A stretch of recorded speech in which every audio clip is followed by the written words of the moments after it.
A free body diagram is a simple but extremely important tool in physics that shows all the external forces acting on a selected object.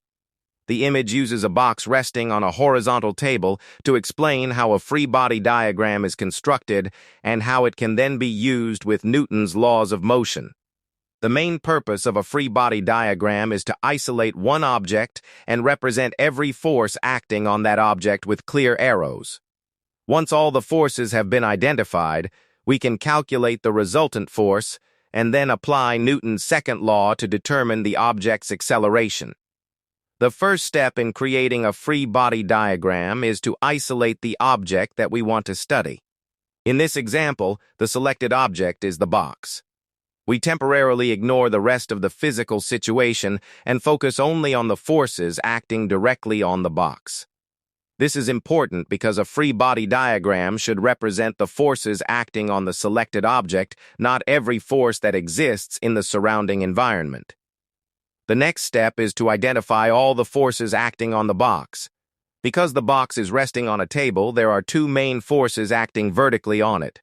The first is the weight of the box, which acts downward.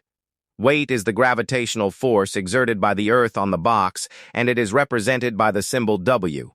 The magnitude of weight can be calculated using the equation W equals mg, where m is the mass of the box and g is the gravitational acceleration. Approximately 9.8 meters per second squared near the Earth's surface. The second force acting on the box is the normal reaction force, represented by the symbol N. This force acts upward and is exerted by the table on the box. The normal reaction force is a contact force, meaning that it exists because the box is in contact with the surface of the table. The word normal means perpendicular to the surface. Since the table is horizontal, the normal reaction force acts vertically upward. The two vertical forces shown in the diagram act in opposite directions.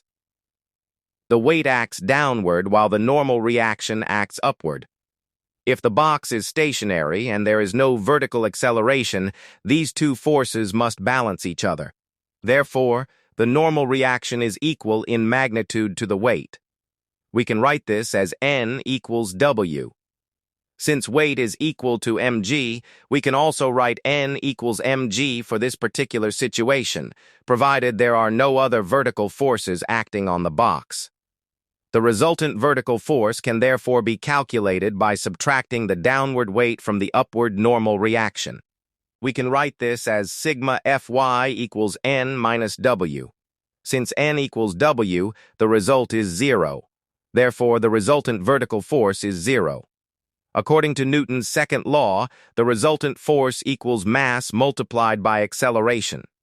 If the vertical resultant force is 0, the vertical acceleration must also be 0.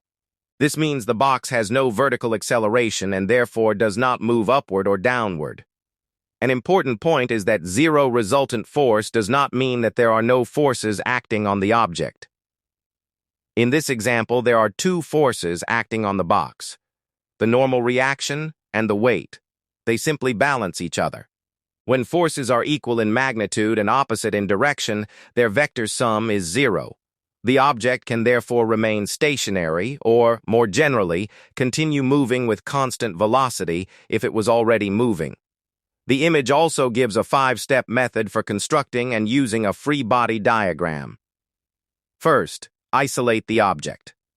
Second, identify all the forces acting on that object. Third, draw force arrows in the correct directions. Fourth, calculate the resultant force by combining the forces as vectors. Fifth, apply Newton's second law to determine the acceleration or another unknown quantity. Following these steps makes force problems much easier to organize and reduces the chance of missing an important force. The direction of every force arrow is extremely important. Weight always acts vertically downward toward the Earth. The normal reaction from a horizontal surface acts vertically upward, perpendicular to the surface.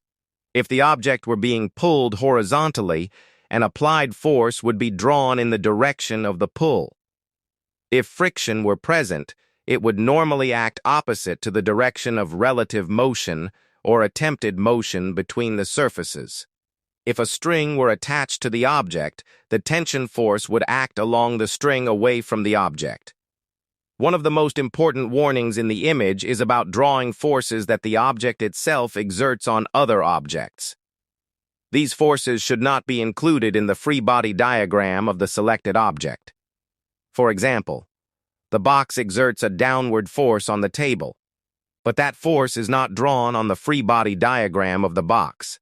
Instead, we draw the upward normal reaction force that the table exerts on the box. These are forces acting on different objects. This distinction is closely connected to Newton's third law. When the box pushes downward on the table pushes upward on the box with an equal and opposite force. These two forces form an action-reaction pair, but they act on different objects. Therefore, they do not cancel each other on the same free body diagram. When drawing a free body diagram for the box, we include only the force acting on the box. It is also important to understand that a free body diagram does not necessarily show the object's motion. The arrows in a free body diagram represent forces, not velocity or acceleration. For example, the box shown in the image is stationary, but it still has an upward normal reaction and a downward weight. The object remains stationary because these forces balance. If an additional horizontal force were applied and not balanced by friction, the box could accelerate horizontally even though the vertical forces remained balanced. For a more general problem, we can separate the forces into horizontal and vertical directions. We can calculate the resultant force in each direction independently. For the box in this image, the vertical resultant force is 0, so the vertical acceleration is 0. If there were also a horizontal pulling force, we would calculate the horizontal resultant force separately. For example, if a 50 Newton pulling force acted toward the right and 20 newtons of friction acted toward the left, the horizontal resultant force would be 30 newtons toward the right. We could then use sigma F equals ma to calculate the horizontal acceleration. The key idea is that a free body diagram is the bridge between a physical situation and Newton's laws. Instead of trying to visualize every force mentally, we isolate the object and represent the forces clearly with arrows. We then combine those forces to find the resultant force and use Newton's second law to determine the object's acceleration. In the stationary box shown here, the upward normal reaction balances the downward weight, so the resultant vertical force is 0 and the vertical acceleration is 0.